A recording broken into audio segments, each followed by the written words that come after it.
Bien, un fraterno saludo para cada uno de ustedes.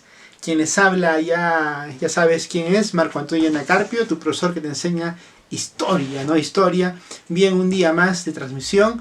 Vamos el día de hoy a hacer el horizonte temprano, o también llamado formativo, ¿no? Bien, vamos a empezar ya de esta manera a desarrollar el horizonte temprano. Te das cuenta que en el horizonte temprano tenemos una cultura, ¿no? A la cual se le dice cultura panperuana. También se le llama cultura matriz, por ser la primera cultura en el Perú. Estamos hablando de Chavín, correcto. Vamos a hablar de Chavín.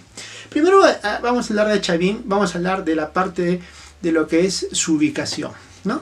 ¿Dónde se encuentra ubicada Chavín? Chavín se encuentra ubicada en el callejón de Conchucos, ¿no? Se encuentra ubicado en el distrito de Huántar, provincia de Huari, departamento Ancash, a 3.177 metros sobre el nivel del mar. Ahí se encuentra la cultura Chavín. Interesante, ¿no? Pues ahora vamos a hablar aquí abajito de su extensión. Bien. Por el norte, Chavín logró llegar ¿hasta dónde? Hasta Tumbes, incluso Cajamarca también llegó, ¿no? Interesante. Por el sur llegó a Ica, incluso llegó hasta Ayacucho. O sea, fue una cultura, pues, obviamente grande, ¿no? Bien grande. ¿Cuántos años de antigüedad tiene Chavín? Dice que tiene 1000 años antes de Cristo hasta 200 años antes de Cristo. O sea, es una cultura que está antes del nacimiento de Jesús, ¿no? Importante. Tú te preguntarás, ¿y quiénes lo investigan a esta civilización, no?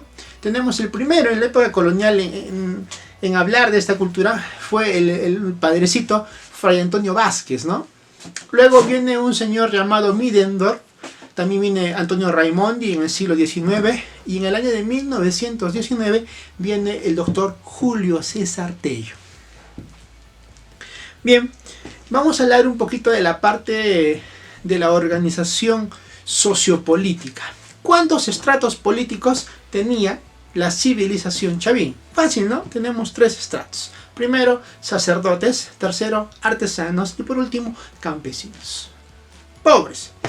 Bien, empezamos por el primer estrato. El primer estrato, los sacerdotes son astrónomos. Pero se llama clase especialista. Los artesanos se encargan de hacer cerámica, arte textil, etc. Los campesinos pobres se encargan del cultivo, ¿no? Bien, esa sería la parte sociopolítica. Pasamos a la parte de la organización económica. ¿De qué vivía esta civilización Chavín? Vamos a ver. Primero, la agricultura fue la base de su organización económica. Ellos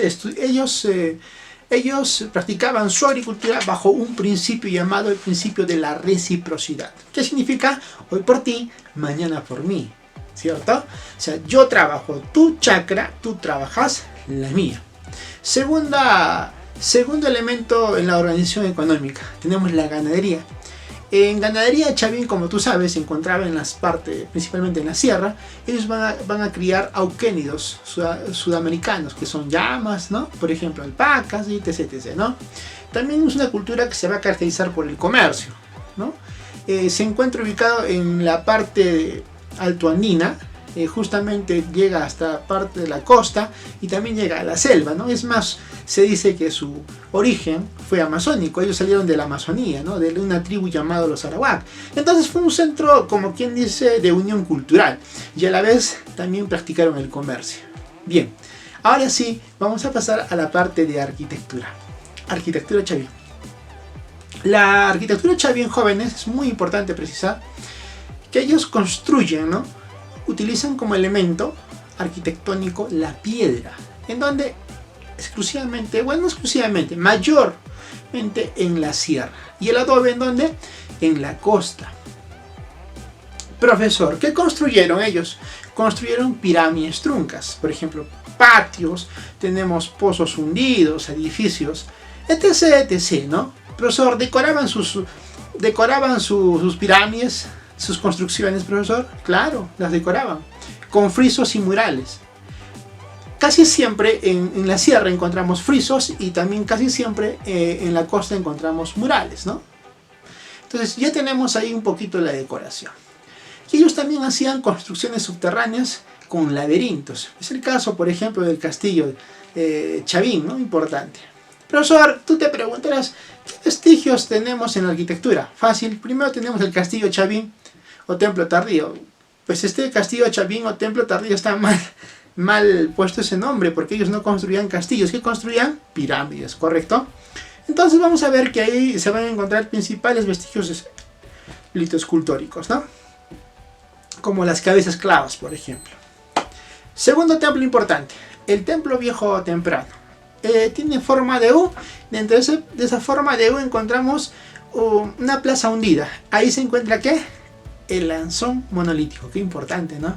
Profesor, ¿llegó hasta Arequipa la civilización Chavín?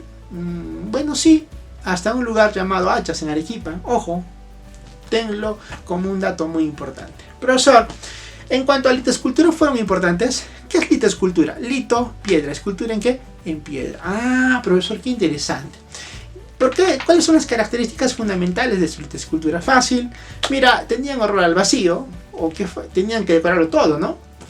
El arte de la repetición, dobles figuras, simetría lateral, arte en cuanto a metáforas, simetría con alteración. O sea, su litoescultura era un poco complicada, ¿no? Un poco complicada. Pero sin embargo fue sagrada también, joven, no te vas a olvidar, porque ahí se hacen los pagos en la tierra.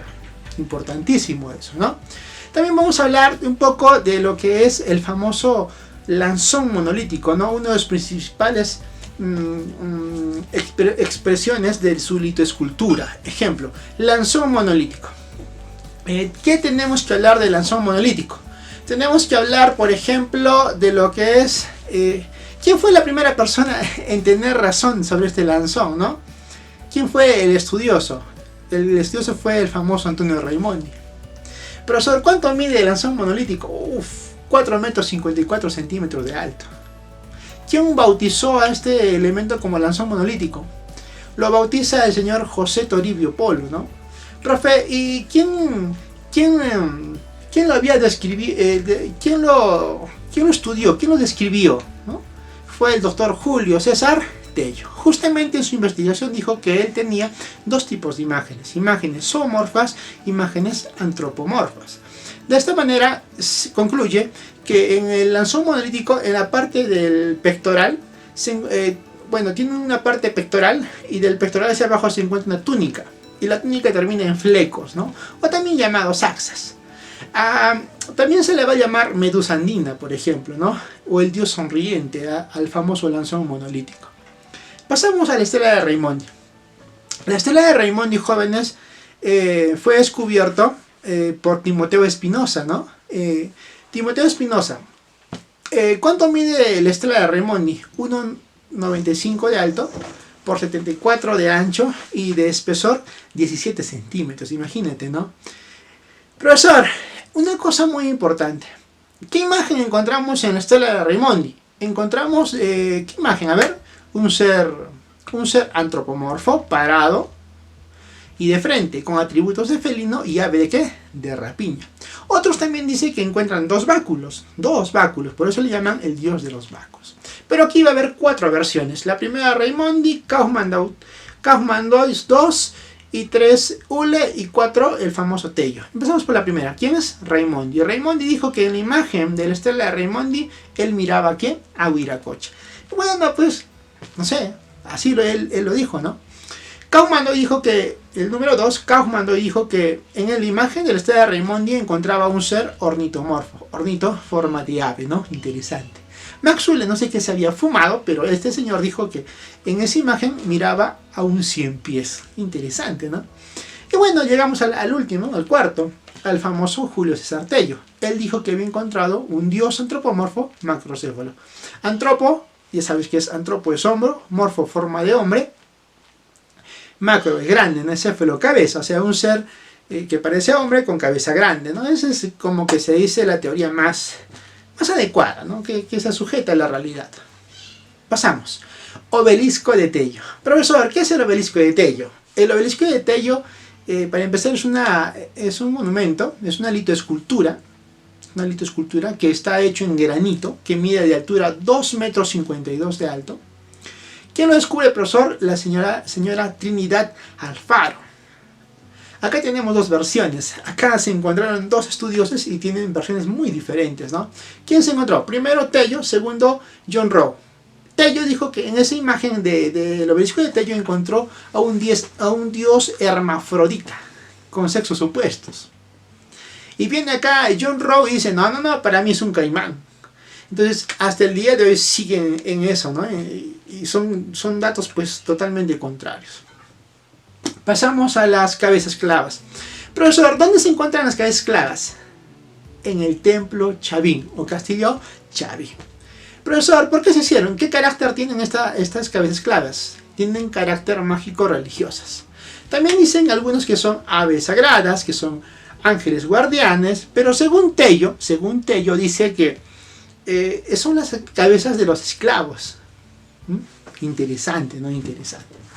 Bien, pasamos a la parte de cerámica.